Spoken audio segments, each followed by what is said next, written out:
Joining the ACA Small Business Bootcamp for this Tuesday, April 26th. I'm Robert Theobald, Small Business Ombudsman and Vice President of Small Business Services, and we'll welcome you here with us today. To start out, one of the things we like to do is thank all of our community partners because of their time, their effort, their expertise. They're wanting to give back to the community. We are able to do these bootcamp sessions. That's just a sample list of some of the community partners that help out. I also want to share with everybody, you have to look really close into my my little image on the screen, but right here, you can kind of see it. This is an award that we won recently. We were awarded by the Arizona Association for Economic Development, their Economic Development Distinguished by Excellence Best of Arizona Award for the Small Business Bootcamp. And we could not have won that without the efforts of our community partners over the last 2 years. We were really honored to receive that. And again, it wouldn't be possible without our community partners and without all of you attending. So thank you for being part of it. We're excited because we've had a great 2 years and we've got more coming. With that, as we talk about the boot camp, the boot camp actually started 2 years ago tomorrow on April 27th of 2020. And we are continuing today with the goal to help small businesses prepare, plan, and grow. It is a statewide initiative that is supported by all of our community partners. And not only is it the webinar that's every Tuesday morning with an occasional special session thrown in there, but it is a content library and a workshop series with our community partners. So we'll talk about both those here in a moment. So first, the content library is a great resource. We record all of our webinars, and today's will be recorded as well. And we take these recorded webinars, we place them in our content library, as you see there on the screen, and then we have some categories in which you can use to sort the content library to find the webinars that you're looking for to best help your needs. There's no cost to participate or access the library. It's right there on the bottom part of our website, our Small Business Bootcamp website, where you most likely went to register for today's session. So it's a great tool or resource available. Our presenter today, Taylor Wellman, she's done some before for us, and you can find those. If you like today's presentation, there's even more in-depth stuff that she's done for us that you can find in the content library. So real quick, I want to mention some of the ACA's small business programs that are available. We have our Small Business Services, our Workforce Division, and our Arizona MEP. These programs help support small businesses as they look to grow and expand, and they're available to you. Also, we have our Small Business Checklist, and this is a tool to help entrepreneurs looking to start a business or to expand their business into new areas or new communities or new product lines to understand the licensing, registration, and compliance needs at the local, state, and federal levels. You can also find additional information on business development and marketing and procurement and other items. It is a great tool.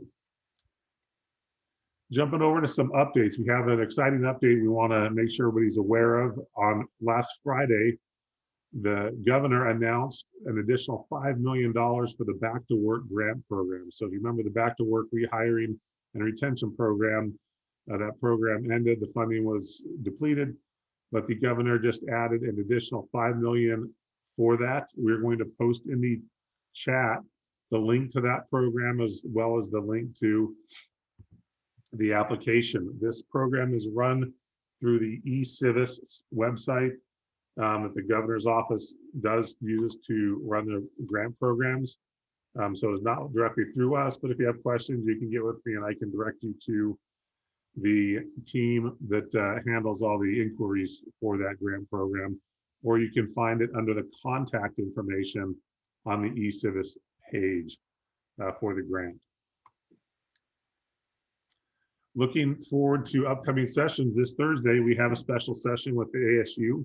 ASU has a really cool program that they've created to help employers provide some educational and professional development programs for their employees that also includes the ability to get some college credit. So it's a really cool program. And so we spoke with ASU and decided to do a special session to let them share it with a larger audience. So please join us Thursday morning at 9 a.m. for that special session. And then next Tuesday, we're going to talk about LinkedIn for business development. The LinkedIn is a great tool for business for social media, and we haven't spent a lot of time on that, so we want to touch on it again because it is a great place to connect with other professionals and drive some business to business growth.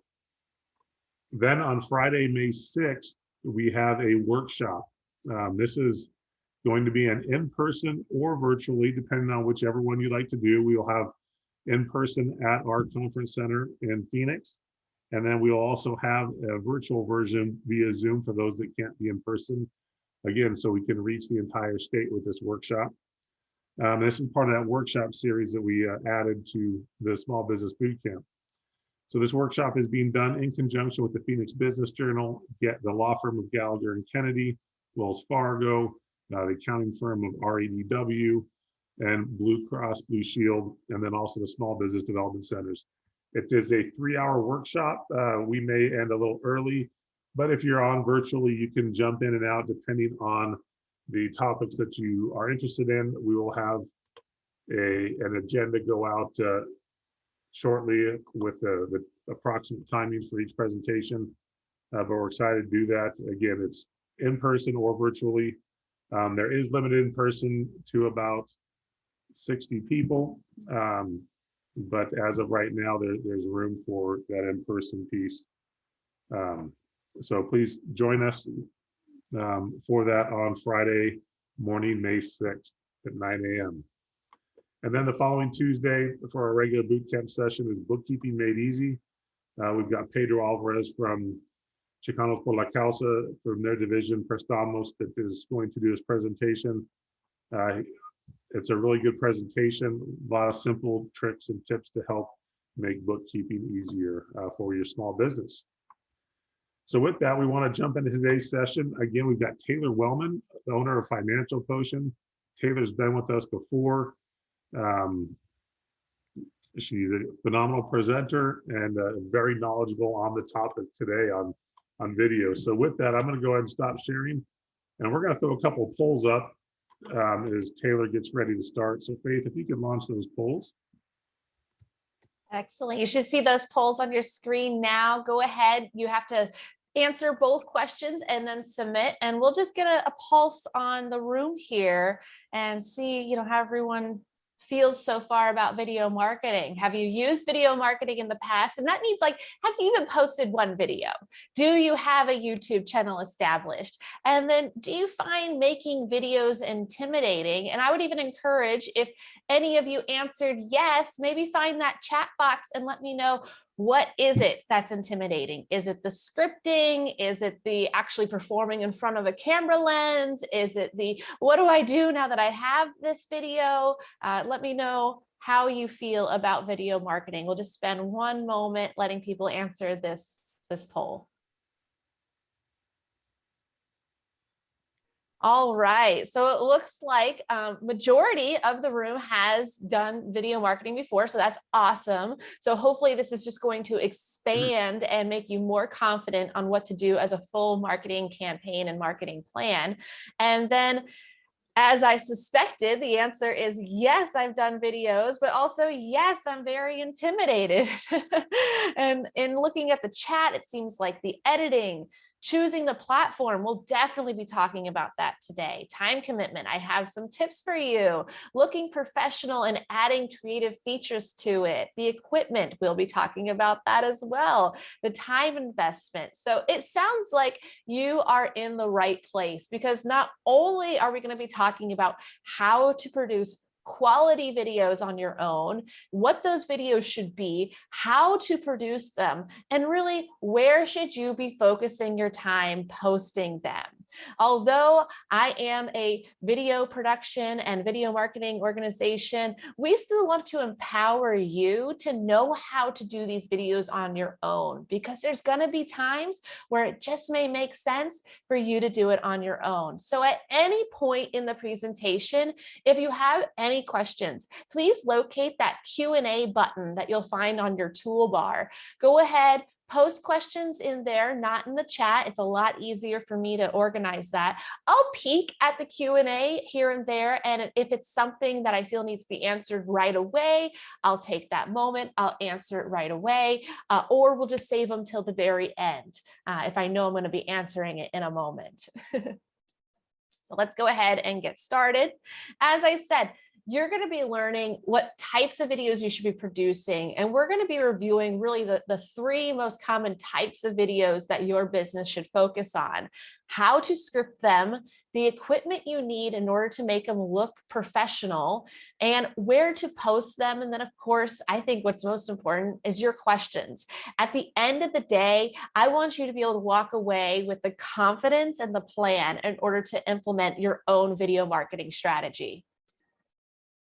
So number one, the first types of videos that you should really be focusing on are reviews, testimonials. Those are your third-party validations. People truly care what other people think and experience because they want to be able to experience the same success. There wouldn't be sites like Yelp. People wouldn't look at Google reviews or Amazon reviews before they purchased if they didn't care what other people thought. And yes, you could still ask for those written responses because you're going to hear a common theme that content is still king and queen. You still need to focus on that written content, but video is believed. Video is something that builds that trust so much faster because they're able to see the emotion in that person. They're able to see that they're a real person, not some fake avatar, not your coworkers or your staff members writing reviews, but a real customer who wants to share about that experience. So whenever you're about to get a testimonial or review, these are really the questions you want to ask them.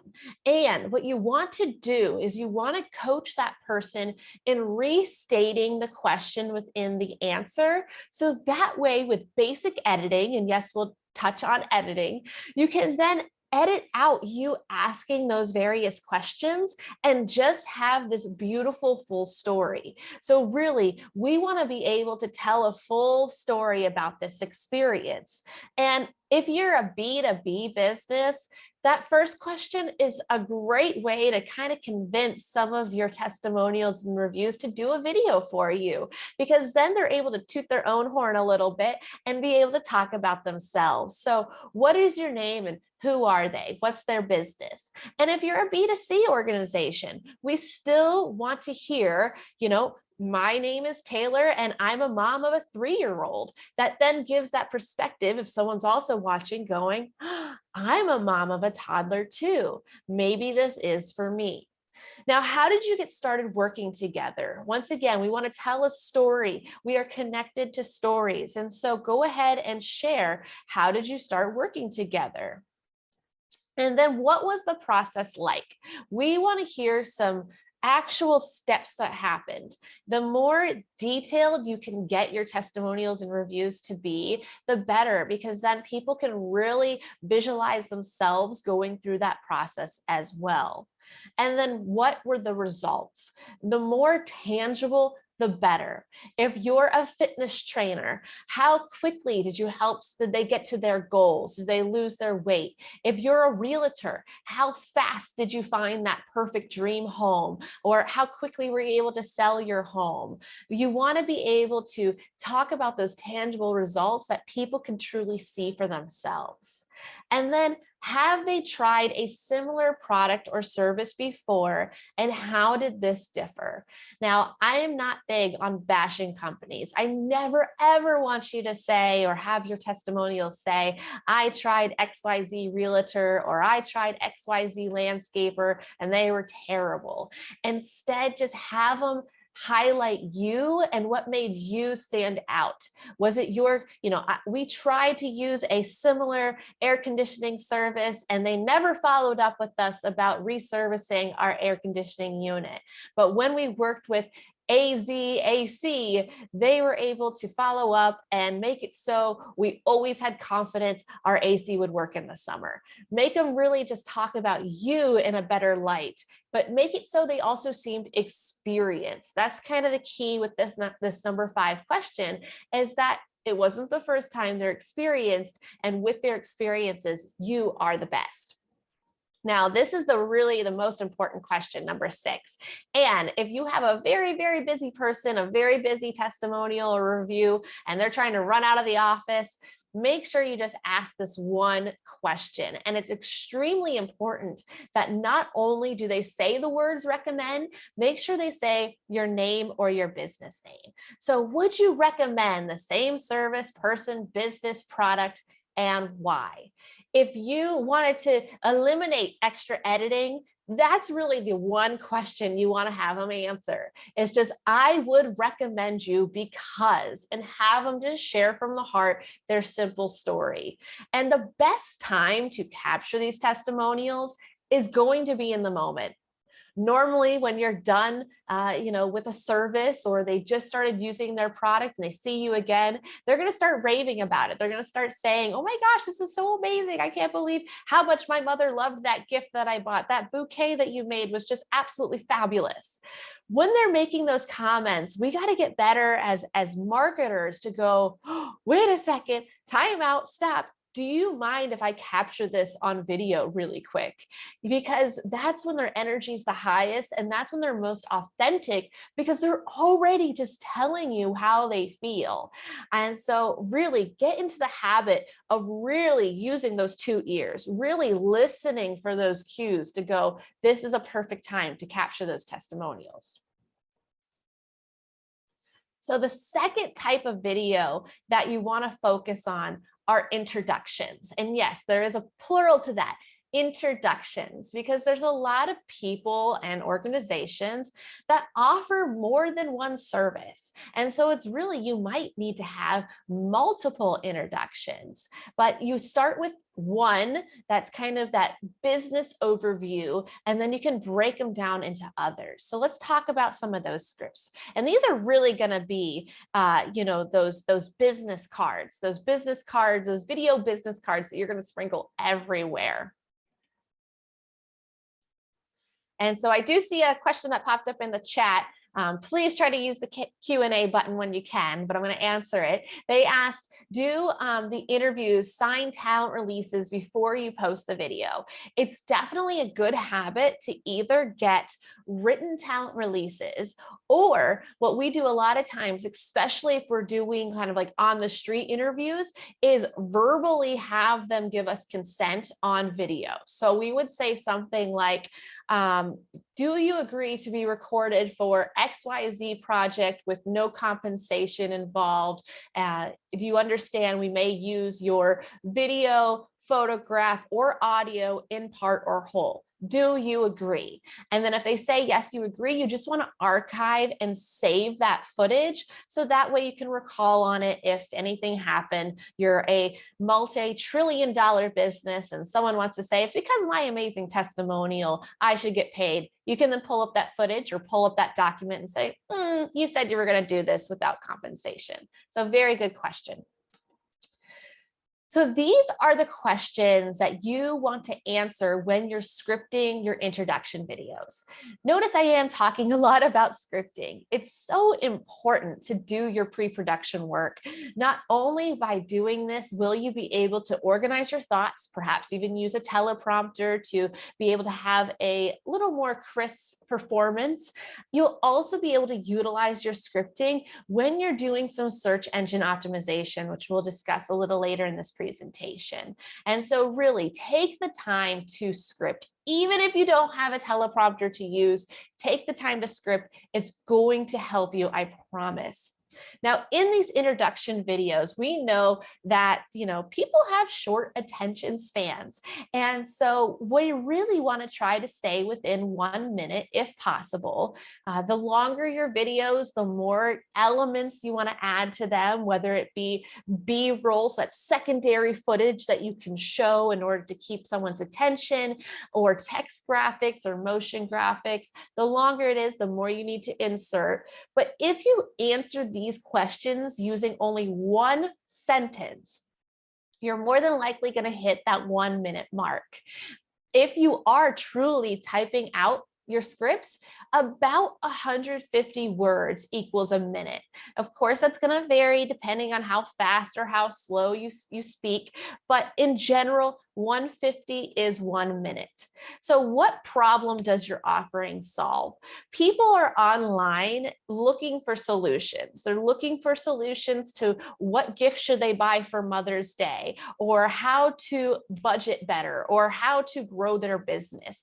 People want to know how to do things or how to solve their problem. And so in that very first second, our attention span, you need to catch our attention within the first 3 seconds.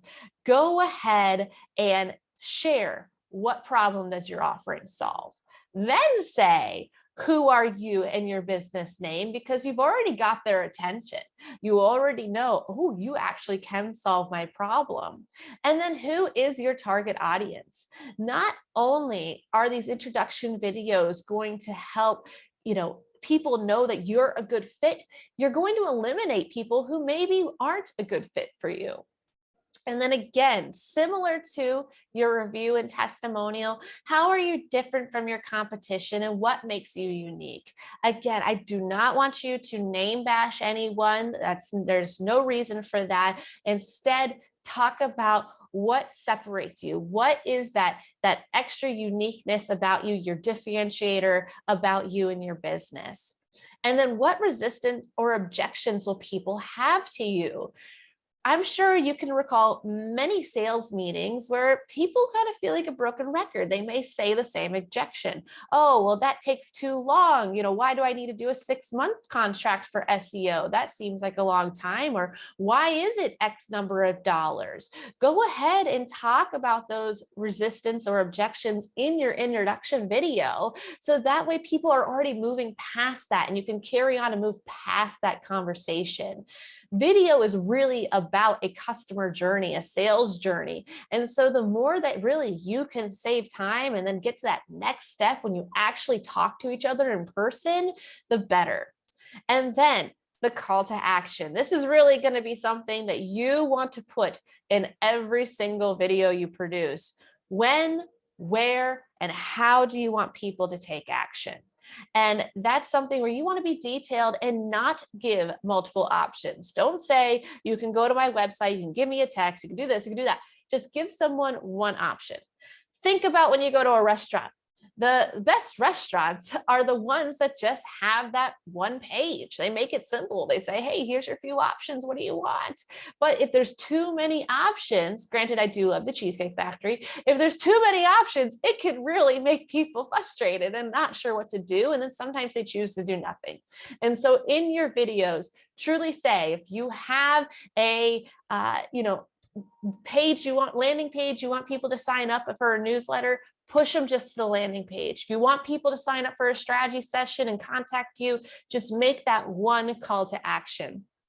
And it's a bonus if you can add that number 6, why we would recommend this company testimonial in your introduction video. That's a bonus because now you're also including that third-party validation. And so answering these questions just using one sentence and then trying just to have that one recommendation line of your testimonial is going to give you a stellar introduction video to use. The third type of video that you should really be focusing on are what we call SSME videos. These are search and subject matter expert videos. These are the videos that are really going to be the majority of your marketing campaign. And so these are going to be your frequently asked questions. If you have a frequently asked questions page on your website, look at every single question you have on there and make a video for it. Not only only is adding that video going to be better for your website SEO, it's going to be something that you can then sprinkle across your social media accounts. What are you getting hand cramps repeating? Or what do you just feel like a broken record constantly re-saying in your sales meetings or in your follow-up meetings? If people are consistently asking the same question, then more likely you should make it a video. People actually retain about 90% of the content given in a video comparative to only 20% when read and 30% when heard. It's because we're able to combine the senses, and it's a lot easier for us just to absorb video information than the work it takes to read and then formulate those thoughts in our mind. And so people are going to remember what you're sharing in a video. Are there any definitions that are in your industry that you think are just obvious that should really be put into a video? I know whenever I was, talking with clients, I mentioned B-roll, that secondary footage. And eventually someone said, okay, what is B-roll? I've been in the industry for so long, I didn't think that people wouldn't know what that term was. But when you're so involved in your industry, sometimes you just think things are just second nature, but they're not. And so the more that you can just share those definitions, not only is it going to help with the search because people can then search what that answer is, but it's just going to validate and show that you are a subject matter expert in your industry.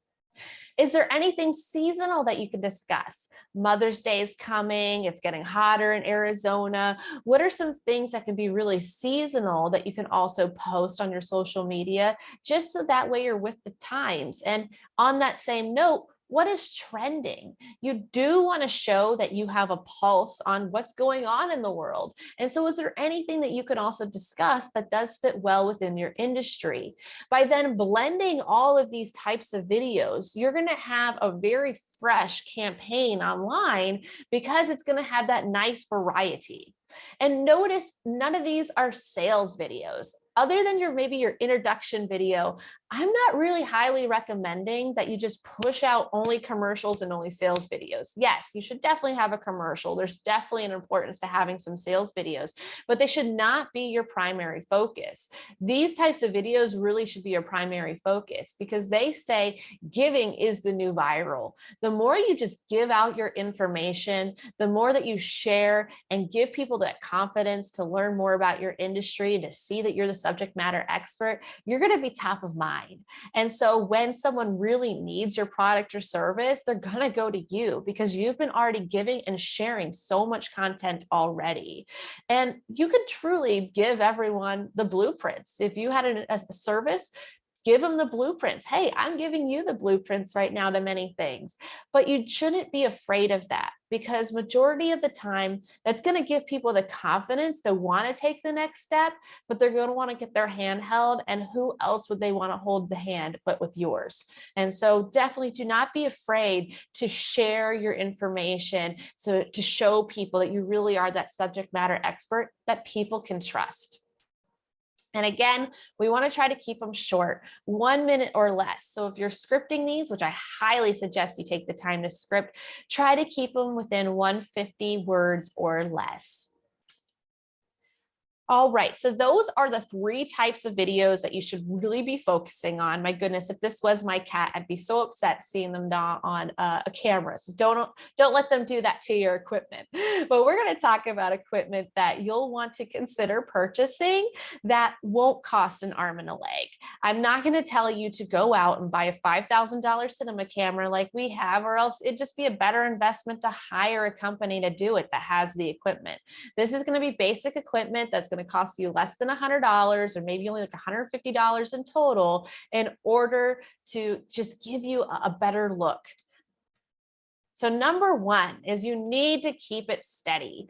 Although the Blair Witch Project was a very popular video and movie when it came out at the time, it is definitely not a style that we want to mimic and use for our marketing. And so you want to make sure that you're keeping it steady. And there's some options to that. The first thing you're going to see is a very basic tripod, and that little clamp is a cell phone clamp. So they have ones that can be used for your cell phone. They have ones that can be used for your tablet. So many of us, don't leave the house without our phones in hand. And many of our phones these days can produce 4K quality footage. If you're not sure, make sure you go into the settings of your phone. Take a look at it. We were just talking to my father-in-law. He didn't even realize yesterday that he had 4K footage. And so go in there, take a look and see if you can do 4K footage. You really want to do 4K. It's going to give you some flexibility when it comes to editing, and it's just going to give you a higher quality look. With that said, though, when you're recording, make sure you offload that footage onto your computer when you're done recording, so that way you don't run out of space. And so this is a basic tripod. You're going to want to use a basic tripod if you're setting up a studio space. So similar to how I'm using it right now, I'm not really moving. It's called a talking head. So whenever it's just a still person talking, this is called a talking head. That is perfect. I just set up my camera, I leave it there. I can then turn my, system on and perform. That's when you just need a basic tripod. Now, you may want to consider getting what's called a fluid head tripod. A fluid head would be one where you can do some pans, that's going left to right, and tilts, that's ups and downs, ups and downs. And so you'll see, the basic tripod can be very inexpensive. The tripod and clamp set, maybe you're looking at $40, $60 for a nice actual fluid head tripod. Now, if you wanted to be walking and talking, maybe it's something that you are going on tours, or you just want to be able to have more movement with your videos, you want to consider getting something that's called a gimbal. So this is one where you can just slip your phone into, and you can then walk and talk, and it's going to keep it steady. It's not going to have that jarring movement. And so go ahead and purchase a gimbal to be able to walk and talk. So as we carry on this equipment suggestion, really what you want to do is have the end in mind. You don't need to buy everything. I'm not telling you to buy everything. Do not buy everything. Really think about, what do you want your final product to look like, and what are you going to need to accomplish that? And so if you want your final products to be walking and talking throughout a home or showing off a town, then yeah, you're going to want the gimbal. Or if you want to be able to set up a beautiful studio space in your home or office, just a basic tripod's going to do the job. I see there's a question here. If using a phone as a camera, do you recommend landscape orientation or portrait? That is a great question. And really, when we start discussing what platforms to post to, yes, there's going to be platforms that prefer a vertical display, that portrait display. However, I always advise filming horizontally and then edit down to the vertical. And this is, again, where filming in 4K is going to help you give you a bit more flexibility. And so always record horizontally, that full, HD sizing, and then edit down for those particular platforms that would prefer to have that portrait setting. And so yes, the spelling the name of the gimbal, there are many different types of gimbals. And actually, if you see on the bottom right-hand corner here, I have a little bit.ly link. So if you just go ahead and go to that bit.ly site, you'll see that we have various recommendations to equipment that we have used, that we have reviewed, and that's going to give you a better idea of which one's going to be best for you, depending on really how much you want to invest in. There's gimbals that already have a camera attached to it if you don't have that nice of a camera phone. There is going to be gimbals that you put a DSLR on, like what we have. So really, it depends on your camera system to what's going to be the best gimbal for you. And so I would definitely just take a look at our recommendation page to see what's going to make the most sense for you. Okay. And I'll get to editing in a little bit. So we have a camera, whether it's a actual camcorder, a DSLR, a cinema camera, our phone, our tablet. We have some sort of steady device, whether it be a basic tripod, a fluid head, a gimbal. But we got to make sure we can see you too. It's extremely important that we see you.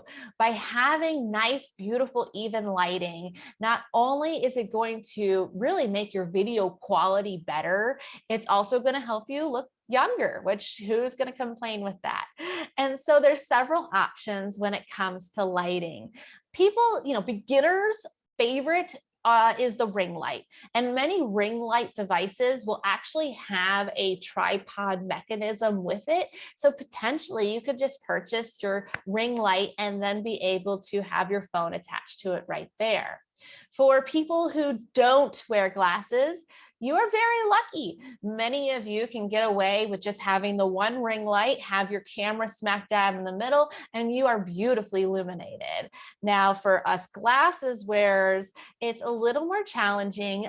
Typically, you want to have two lights coming in from angles to eliminate shadows and to stay off of our glasses and our lenses. And so if you do have glasses, more than likely, you're going to have to invest in a little more lighting and be a little more creative in your guessing and checking and finding out where exactly to place them to keep that light off of your lenses.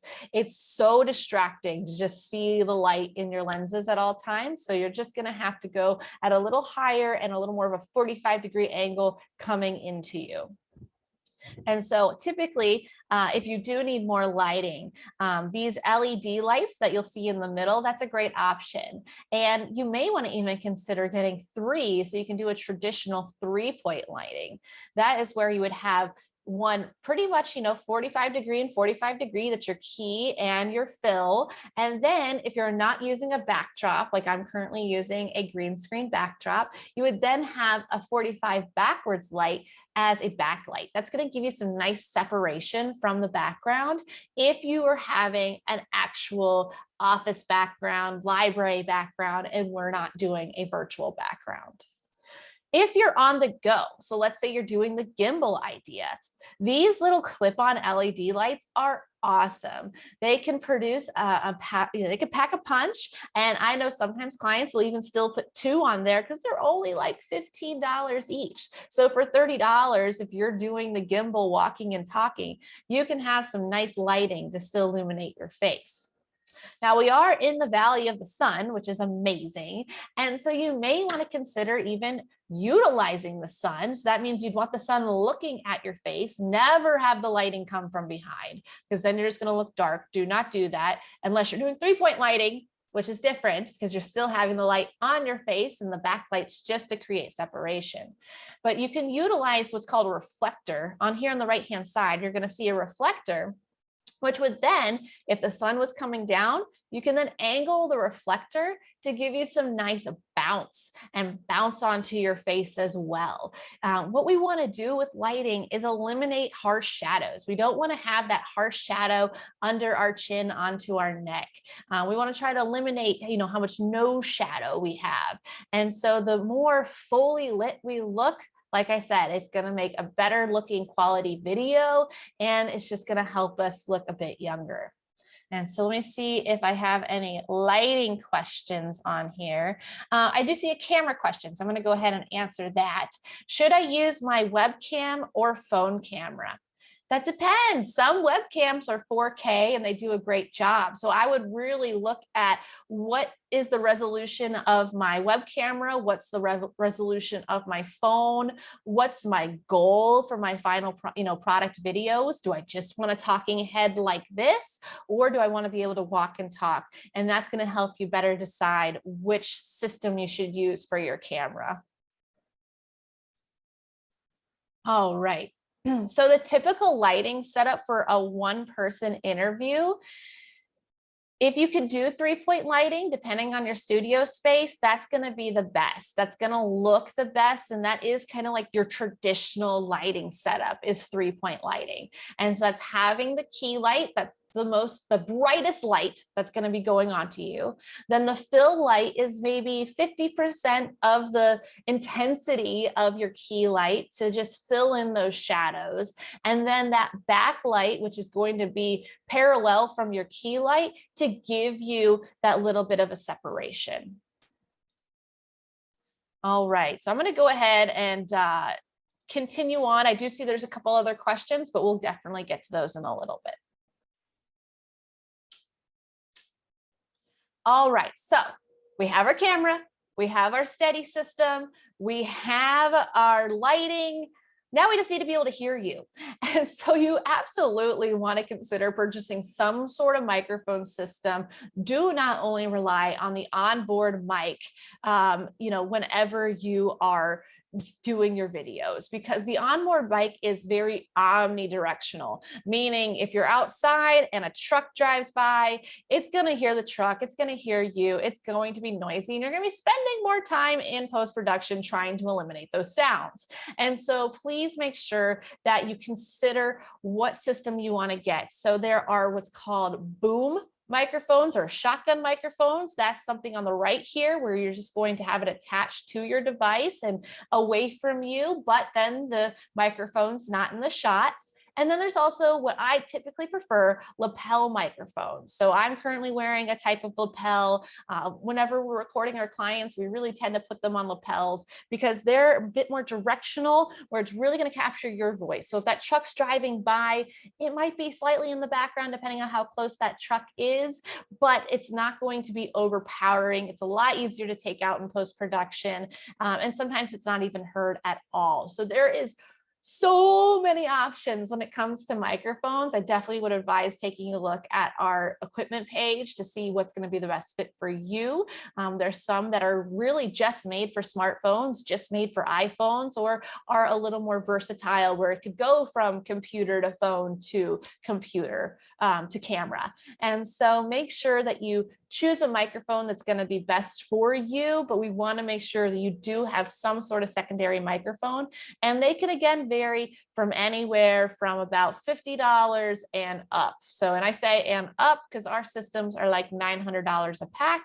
I'm not saying you need to buy the $900 microphones. I have a speaking client who just bought a microphone that was $80. His camera and his system, it's wireless. He was about 20 feet away from his camera. He just sent me the footage to be able to use in his speaker reel, and it is phenomenal. It is so crisp. You would think that he was right next to that microphone because it was just a quality wireless lapel mic. So really, if you're going to be moving, if you're going to have a distance from your camera, consider the wireless lapel mic. So I do see we're having some questions pop up, but for the sake of time, I'm going to go through the rest of our content and then I'll make sure to get to all of your questions. So I know a lot of people had some questions about editing. So there's some options in editing. Number one is keep it really simple. On your phones, every single camera system has your basic trims. And so you can go into your phone, trim the beginning, trim the end. You'd really be using that if you're doing like your testimonial or review and you had someone answer, would you recommend and why? Always start with a smile and end with a smile. And then that will allow you to just easily pinpoint those pieces to then edit down. Or if you want to do a little more editing, maybe you want to add closed captions to it. Maybe you want to add a title screen, a lower third, which is your name and your title. You want to add B-roll footage. That's that secondary footage to support what you're saying. If you have a Mac, you more than likely have seen this purple star before. That's iMovie. iMovie comes on all Macs and it's very user-friendly.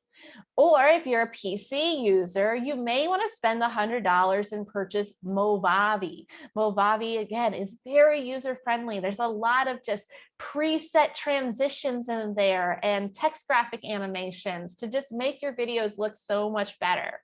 Or if you really want to step up your game, you may want to consider the Adobe Creative Suite. That's honestly what we use. When you have the Adobe Creative Suite, you can, edit in Premiere Pro. That's going to allow you to do everything from your transitions and your closed captions. There's actually even a closed caption plugin now where it will automatically transcribe your videos. It's amazing. You still need to edit it because, AI is only so smart right now, but it really saves you a lot of time.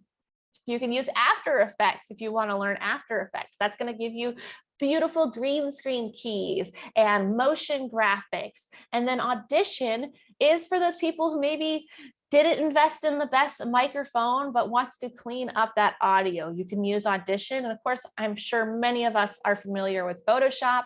You'd be able to create nice graphics that would then easily get put into your system, into your Premiere Pro. So the thing about this suite is they all communicate very nicely together. So you can jump from system to system and import your items from one software to the other. Primarily, I use Adobe Premiere Pro, but I do have partners that use, After Effects because they're just more versed in the motion graphics. We even have, one of our team members that does, 3D design on a 3D system. I'm not saying you have to go that complex. For most people, just using iMovie or Movavi, yes, Movavi, you are spelling it correct, Alex. Those are great user-friendly options for people who are just getting started with editing. So, now you have your videos. Now we need to know where in the world to post these videos. Where are people going to want to see them? And so step one, we already created our video. You're going to notice that step two is going to be to upload and search engine optimize them on YouTube. It doesn't matter if you're a B2B business or a B2C business. You want to optimize them on YouTube because YouTube is the second most used search engine. Yes, there are some social aspects to it, but it is a search engine that's been owned by Google since 2008. Google's the #1 used search engine. It utilizes a lot of YouTube postings, even in their Google searches.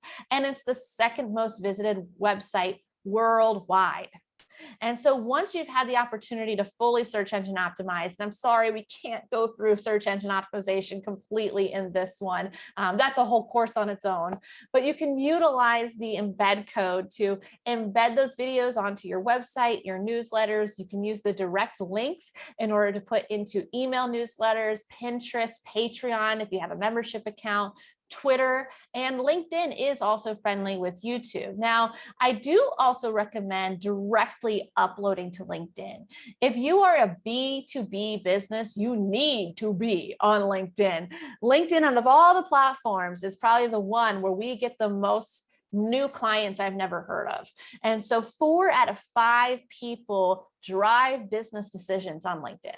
And so once again, if you're a B2B business, you need to be seen on there because business owners and business decision makers are spending time on LinkedIn. I know I'm kind of rushing this, but I want to make sure I get through your questions. So after that, notice on the other side of town, #3 is Facebook. Facebook and YouTube hate each other. Well, really, it's just Facebook that hates YouTube because Facebook wants to be the leader of your attention. They want you to directly go to Facebook for content. And so never, ever, ever, ever, ever post a YouTube link onto Facebook. Facebook has its own scheduling system. You want to always just use, if the system has its own scheduling system, use that internal system because the algorithm can tell whether or not you use their system, and it's going to make such a difference in your views and impressions. And so make sure you take the time to directly upload to Facebook. It's the 3rd most visited website worldwide. And so it is a little more skewed to the B2C business versus B2B. But I do believe when you have the content, you should sprinkle around everywhere. It doesn't hurt. Now, I just wouldn't put all my eggs in the Facebook basket as a B2B business. On the other side of town, as we carry on down, we have Instagram. And as you know, Facebook does own Instagram, and so they can play friendly together. And over 50% of the consumers follow brands, and really 9 out of 10 users follow a business account. And so even if you are a B2B business, you should focus and spend some time on Instagram. It's not just for the B2C organizations. And there's definitely options when it comes to Instagram. You can upload directly to just the Instagram platform that's 60 seconds or less. And you can either use the full horizontal view or a 1080 by 1080 box. You can upload to Reels. So those are the 1 minute or less videos that do prefer that vertical setting. And so you might want to take what you created for YouTube and Facebook and Instagram and make it vertical for that purpose. Again, this is why you want to plan big and then edit to go small if needed. And then there's also Instagram TV. So Instagram TV is anything that's longer than a minute that you would then want to put onto Instagram. That can again be either the full display or your vertical. So you have some options. And so just sort of before we move on to TikTok, if you are a B2B business, you want to just more so focus on YouTube and LinkedIn. If you want to do something, choose a couple of platforms, do it really well, be consistent, and then add on to it. Now, you don't want to try to spread yourself too thin. The key is going to be consistently being out there. And so if you're a B2C business, my focus more so would be YouTube, Facebook, Instagram. Now let's talk about that ship that's hanging out by itself, TikTok. TikTok has taken the world by storm, and it has been amazing for not only B2C organizations, but also B2B organizations. Users spent $2.3 billion, billion with a B, in the app. That's up from 77% from last year. That's 60% of users that say it inspires them to shop. There's 1 billion active users worldwide and over 138 million active users in the US. I presented about TikTok about this time last year, and it increased 8 million within a year.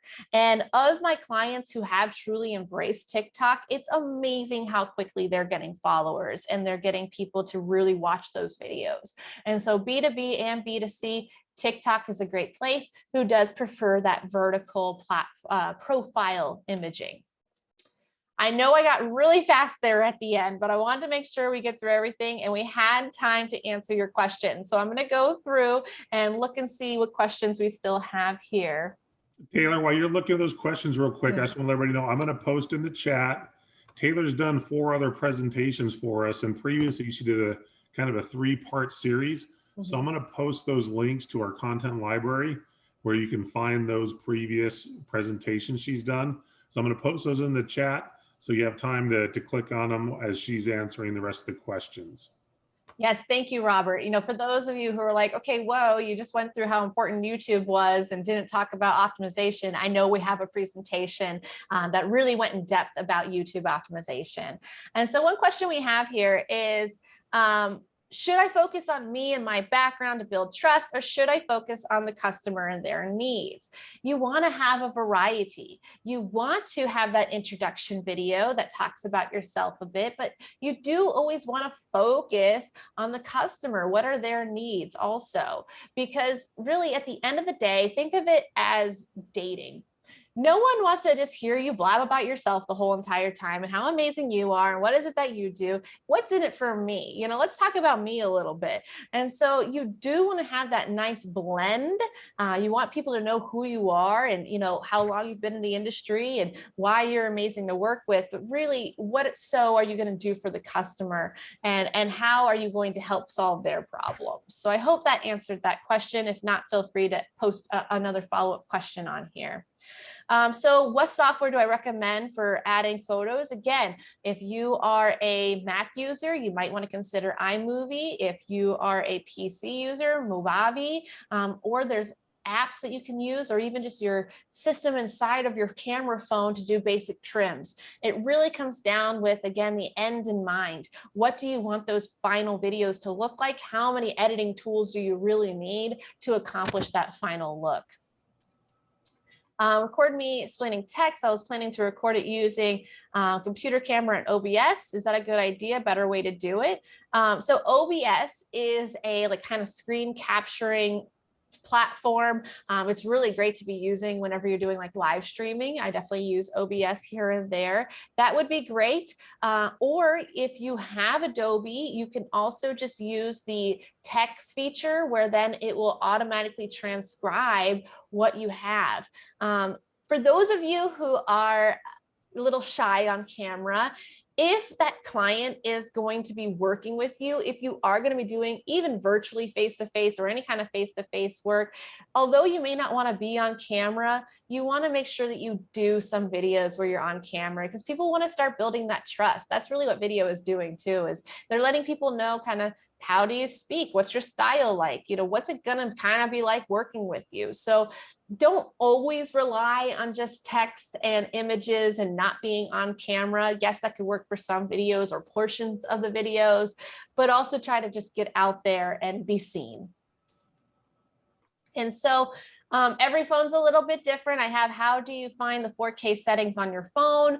You just want to go, so like I said, every phone's a little different, but go into your settings. I know for iPhone, there's going to be a camera button within your settings, and then you can select what resolution you're recording in.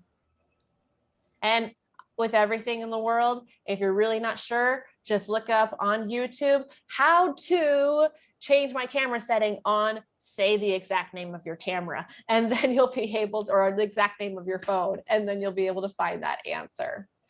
So if you're walking around doing video during the day, do you need an extra light? Yes, even if there's some light, think about where the sun's positioned, just like where all of our office lights are positioned. Normally they're coming straight down or they're at an odd angle. And so you want to make sure that you use an additional light in order to even out your skin tones and even out the light. We don't want to have any weird split lighting or weird shadows coming on. And for those of you who also needed some time-consuming help, I know I didn't touch on that. I always advise that you take a day to do scripting. So plan a scripting day, put it in your calendar. It's not real unless it's written down. So put it in your calendar. Then do a production day. Go ahead, capture at least 5 videos or more. If you plan on consistently posting once a week, that's going to give you a little over a month of content. Then within the next month, you can go ahead and plan to record another set of 5 videos, and you can always stay ahead of schedule. So put it in your calendar, plan scripting time, plan production time, plan some editing time, and then some optimization and scheduling time. And just always try to do at least once a week at the bare minimum and stay ahead of your schedule. What about Canva? Canva's a great site if you want help with creating graphics. That's definitely, so Canva, canva.com. If you don't have Photoshop or if you're not Photoshop savvy, definitely something great to use. Do you recommend a desktop operating system, the whole RAM, memory, storage, graphic card, etc.? Would you recommend a desktop or laptop? So a lot of people get surprised when I say this. I am a creative. We've been doing video marketing professionally as a business since 2014. We don't use Macs. We actually use PC computers because we were able to use a local company here to build massive machines that are super powerful, that are way cheaper than a Mac. And so I personally love using actual desktop computers. We do have a laptop as well when we need to do things on the go. But I find that when you do use a desktop, many times you have more features than what you do on a tablet or an app, and it's a bigger screen, so it's a little easier to work with. Is Facebook and Instagram useful for B2B? Yes, it is useful for B2B, but I would still put my primary focus on staying consistent to YouTube and LinkedIn. Once you feel like you've had, you're staying consistent with that, then you can kind of repurpose some of that content to go into Facebook and Instagram, because there is still a benefit for a B2B, but would not be my suggestion for your primary focus.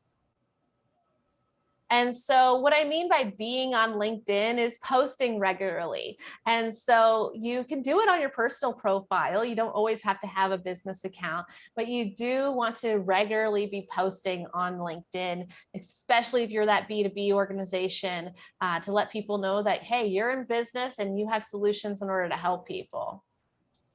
And so for Facebook scheduling, this question is, do they have specific hours when you can post to get more organic views? Every audience is different, and that's where in anything in marketing, you need to guess and check. You need to try out different times and see when does your audience give you the most engagement by viewing those analytics. But a general rule of thumb is typically in the morning, so before work, before 9 o'clock, during lunch hours, so 11:30 to 1:30, and then in some evenings, so past 6 o'clock. Those are kind of those three main sections where people tend to spend a little more time online that you can then start testing. Post in those three different times, and then see when does your audience give you the most engagement. All right, so what is social media for B2B? I've already answered that a bit. Really focus YouTube and YouTube and LinkedIn, although Instagram, Facebook, and TikTok are definitely ones you don't want to forget about. So I have a black background and Robert has a beautiful landscape background. What would you recommend for my videos? Well, you want to do what's going to be easy for you. Yes. The only way people are going to be consistent is if video is easy. And so if having your black background works, make sure you're wearing a pop of color.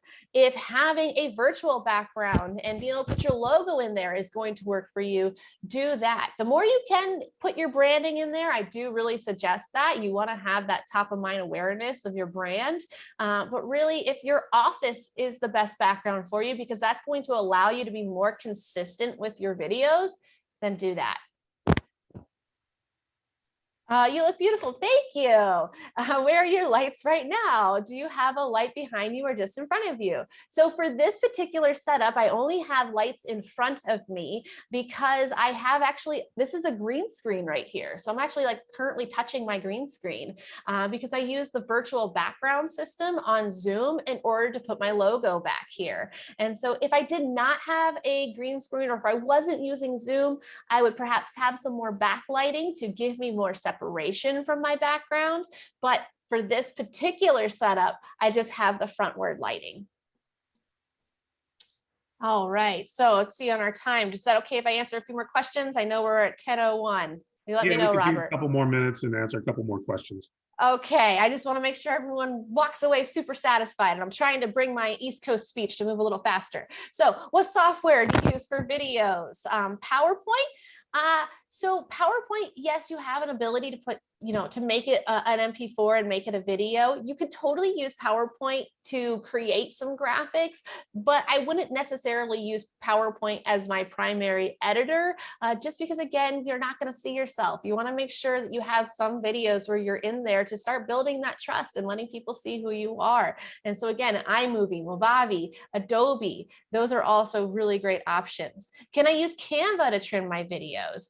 I know some people who use Canva in order to do their little videos and to even make little videos for Instagram. That is definitely an option, but that's something that I don't have the most experience with. So I would definitely love to see some other videos that have been done on Canva that actually show your face. That's the key. We want to build that trust. On a scale from 1 to 10, how much do you recommend Movavi? Well, I do not personally use it, but I do have multiple clients who use it, who found it very user-friendly. So I would say just from their experiences, I would say about a 7. I'll give it a 7 because it's still software that isn't as robust as an Adobe, but it is better than just using Camtasia. Camtasia's super buggy, or just using your app. Do I recommend Hootsuite? Haha. So you do not want to use third-party schedulers when it comes to Facebook. Facebook, it doesn't matter. They're going to recognize it. They're going to see that in their algorithm, and then they're going to shoot it down. And so if that system has an organic scheduler on there, then you're going to want to use that system. Now, Hootsuite does play friendly with LinkedIn, so you may want to consider that for LinkedIn. I would not use it for Facebook. All right, and then some programs like Planner have sizing parameters. It's the program you recommend for resizing videos. I need to hear a little more information. Now with Adobe Premiere, for example, I can set my what's called a sequence to be whatever it wants to be. So I can make my sequence be a 4K full size sequence. I can make my sequence be the full horizontal HD view. I can make my sequence the square 1080 by 1080 or a vertical display. And so sometimes having, the systems like the Movavis, like the Adobes, I can then have a little more flexibility in what do I want my final output to be when I export the video by changing those resolutions and changing those sequence settings. And then, do you personally follow a YouTube for simple production and creative ideas? I personally don't. I have team members who honestly do a lot of like the social media stuff. My partner in crime, he does a lot of like the following, so I could totally ask him people he follows. But for me, I honestly don't spend too much time on social or even on YouTube, and so that I could definitely ask my partner. So if you want to send me an email, anyone, so I know my email isn't listed on here, but it is taylor@financialpotion.com. If there's any questions I didn't get to, or if you want to have a deeper conversation about anything, please don't hesitate to reach out to me. I could definitely ask my partner what sites or which channels he follows, and I can get back to you on that. Excellent. Thank you, Taylor. We went a little long, but it was great to answer those questions and get that feedback. Again, I posted the links to the previous webinars that Taylor's done with us in our content library in the chat, so you can pull up those. Taylor did also post her email address there in the chat, so you can contact her. Again, thank you for being on with us today. Great presentation, great overview. If you want the deeper dive, again, those previous sessions that she did some deeper dives in a number of those different pieces, the roadmap, etc. So go take a look at those. But a great session. We're glad to have you with us again, and we look forward to the next time you're with us. But with that, we will go ahead and wrap up today. Hopefully you can make it to our special, everybody can make it to our special session on Thursday at 9 a.m. If not, we'll see you next Tuesday at 9 a.m. Until then, have a great week, and we'll see you soon. Thank you. Bye, everybody.